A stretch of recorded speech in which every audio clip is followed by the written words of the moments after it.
There are a couple of excuses people tell themselves about money that sound so reasonable you don't even question them, like I'll do it later or I don't have time for that right now. That's exactly how I used to think about money, and without realizing it, I stayed stuck for years. In this video, I'm gonna break down the excuses that were quietly holding me back so you don't make the same mistake. My wife and I got rid of over $250,000 of debt and built a seven-figure net worth, but we didn't get there by being perfect. We got there by finally calling out the lies we kept telling ourselves. So if you ever found yourself saying, I don't make enough money, I don't have time for that, or I'll do that later, this video is for you. Excuse one, I don't know where to start. One major thing that kept me stuck for a long time was not knowing where to start. Everything felt important, everything felt urgent. So instead of starting messy, I didn't start at all. I spent a lot of my time thinking about it, looking things up, trying to understand everything at first. But looking back, I think I was more afraid of doing wrong than actually starting. But nothing really changed until I picked one small thing and started there. If you ever felt like that, you're not alone. Because the easiest thing that you can do right now is just to track your spending for the next 7 days. And that's it. Don't try to budget yet. Don't try to optimize anything. Just pay attention because clarity comes before control. And that's how you can get started. Excuse two, I'll be fine. One of the biggest lies I told myself was I was going to be fine. Like nothing was really wrong. So there was no need to look too closely. And because of that, I remember there was a time when I avoided my bank account. Even when I knew money was coming in, I'd open it, scroll for a few seconds, and then close it again. Because something always felt off. Like I had money there, but it still felt like I was falling behind. Looking back, that feeling wasn't random. It was coming from all the things I kept putting off. The small decisions I told myself that I would deal with later. And what I didn't realize at the time is that none of that was really a decision. It just felt normal. And that's kind of what made it so hard to catch. I stopped trying to fix everything though, and just did one small thing. I opened up my bank account and actually looked at where my money was going. No judgment, no changes, just awareness. Because you can't improve something that you're not willing to look at. Excuse three, I'll get to it eventually. One of the biggest things I kept telling myself was, I'll get to it eventually. I'll figure it out later. And nothing about that felt irresponsible. It just felt normal. But what I couldn't see back then was what waiting was actually costing me. Not just time, but momentum. All of the small steps that could have been happening in the background. Most people don't fall behind because they made a bad decision. They fall behind because they waited too long to make a simple one. What finally got me unstuck here was I stopped thinking about years and started thinking about today. Instead of asking, how do I fix everything? I asked, what is one small thing that I can do right now? And I made it very specific. I logged into my account and checked one transaction. I transferred $10 or $20 to savings, or I'd review one bill instead of all of them. Nothing big, just one small action. And then I gave myself a rule. Every day, I tried to move my finances forward, even if it only took 5 minutes. Because once you make it that small, it's going to be hard to avoid.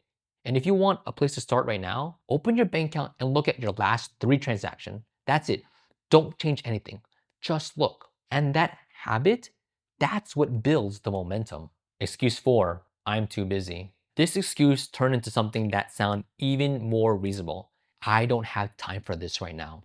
And honestly, that still sounds very valid. I mean, life gets busy, right? But if I'm being real with you, I had the time. I just wasn't using it there. I wasn't prioritizing it. Have you ever noticed that before? How we could be on our phones for over an hour, but can't even sacrifice a few minutes to manage our finances? If that feels like you, hit the like button. And to be honest, that is something that's hard to admit because we sometimes get sucked into our phones, but we're not properly prioritizing our finances. But what helped me fix this was easy. I stopped waiting for free time and began scheduling it. Nothing big, just 10 to 15 minutes once or twice a week. And once it was on my calendar, it stopped feeling optional. It was something that I did. Excuse five, I don't make enough. There was also this belief sitting in the background that I didn't make enough money to save anyways. And maybe you felt that too. There was a time when I was making around $50,000 a year, but I still had bills. I had student loans. It didn't feel like there was anything left over. So saving felt pointless. Like, what difference is that going to make? The thing that started to make a difference for me was shifting my focus. I stopped focusing on the amount and started focusing on the habit. Even if it was just $10, I saved something because it wasn't about getting rich overnight. It was about becoming someone who was able to save a portion of what they earned. Before that, I was someone who spent whatever was left over and hoped that it would work out. After that, I became someone who kept something first, no matter how small it was. And that shift changed everything for me. Excuse 6, investing is basically gambling.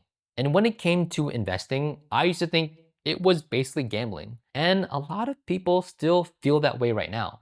You hear the extreme stories, people making a lot of money or losing everything. But most people never see what really builds that wealth. It's the slow part, the consistent part, the part that doesn't look impressive day to day. What I started doing differently was simplifying it. I stopped trying to win big and focused on trying to do something that was consistent. Because small, regular investing over time is what actually builds wealth. Nothing really big, but something simple. So if your job offers a 401k, enroll in that and set it to automatic invest with each paycheck. Or open a basic investment account and set up an automatic weekly or monthly contribution, even if it's small. It's something. You don't need to be perfect when it comes to investing. You just need to start making moves. You just need to start participating and let consistency do the work.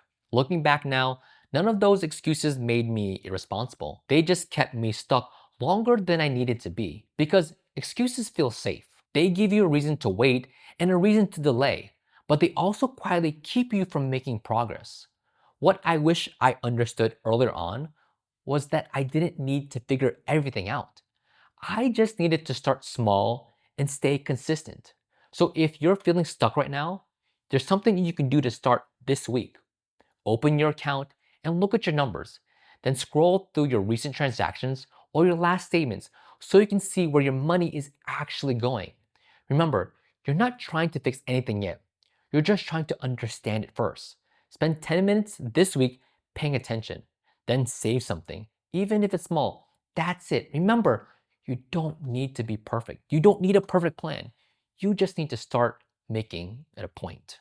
Once I did that, things didn't change overnight, but they did start to change. And over time, that's what made the biggest difference. As you were listening to this, I'd be curious which one you've caught yourself saying before. Usually there's one that sticks out the most that you can relate to. And if you enjoyed conversations like this, just real experiences of what actually made a difference, that's what I share here. So be sure to give a like if you found any value from this video, or subscribe to this channel if you haven't already. I thank you for your time, and I'll see you in the next video.